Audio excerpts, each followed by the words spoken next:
Streaming doesn't pay you what people think it does. I did the maths on what I earned from 3 million streams and the numbers shocked me. So first of all, let's check the normal equations that people do when they're trying to figure out how much they've earned. So it's quite safe to say that Spotify generally pays 0.003p per stream, and I think that's in dollars.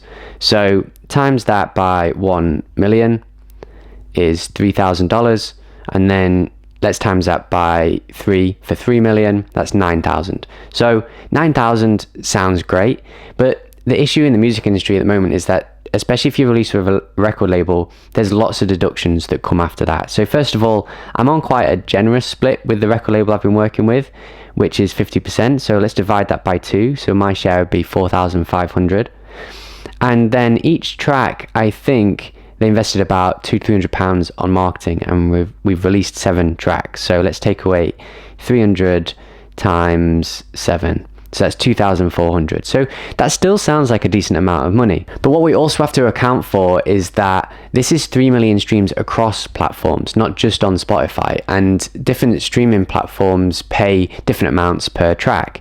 So when I actually looked at my royalty statement, I'd earned just over £1,000. Now, a couple of things to note. First of all, this is the first royalty payment I'd got from this label. So who knows whether there might be a little bit more money on the next one. I'm not too sure. The other thing is that we only get payroll twice a year, which means if it was the same next time, it would be about £2,000 a year. And even if I got paid a little bit more, I can't imagine it being a lot more. So it might be somewhere between £2,000 to £4,000 earned from streaming in a year.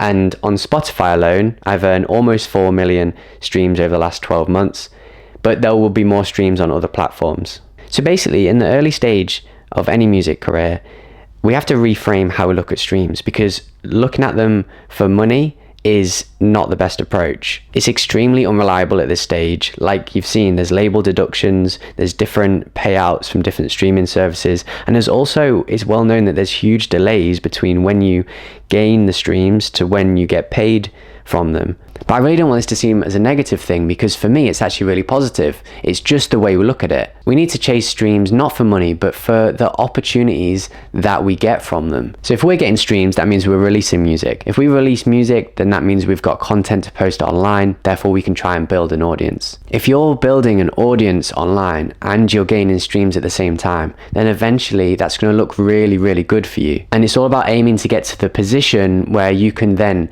use that as leverage. So it might look like signing on better or bigger record labels, or you've got a big enough audience that people want to book you so you can play live. That's the point where money starts to get a little bit more interesting, because you can start getting paid for those things. You could negotiate better deals with a record label. You could start negotiating publishing deals where it opens up the world of sync licensing, so your music can be on like games and TV and things like that. And you can start charging a decent amount to get booked as a DJ. And something that's really overlooked is that if we do this mindset shift and don't worry too much about money from these streams in the early stages, then it frees up so much like mental space for the studio. You can just get on with making great music and thinking about your artist brand and just getting your music out there, knowing that what you're building, you can monetize it later and hopefully build it into a career that's, sustainable. But until that point, do not worry about the amount that you get paid from streaming. It will probably in the early stages be a lot lower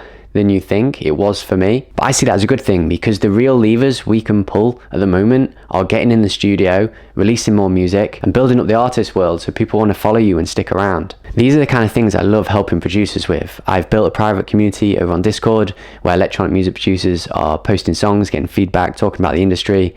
I also do a couple of one-to-ones with people as well, just to help them navigate this kind of thing. I'll pop a link to my website in the Discord below, so feel free to check them out. But one thing I've noticed is that we're often told that we need to release more music, and I actually gained a lot more streams once I started releasing less. Now, that might sound counterintuitive, but I've made a whole video on this, so go check that out next. I think it might help, and I'll catch you on the next one.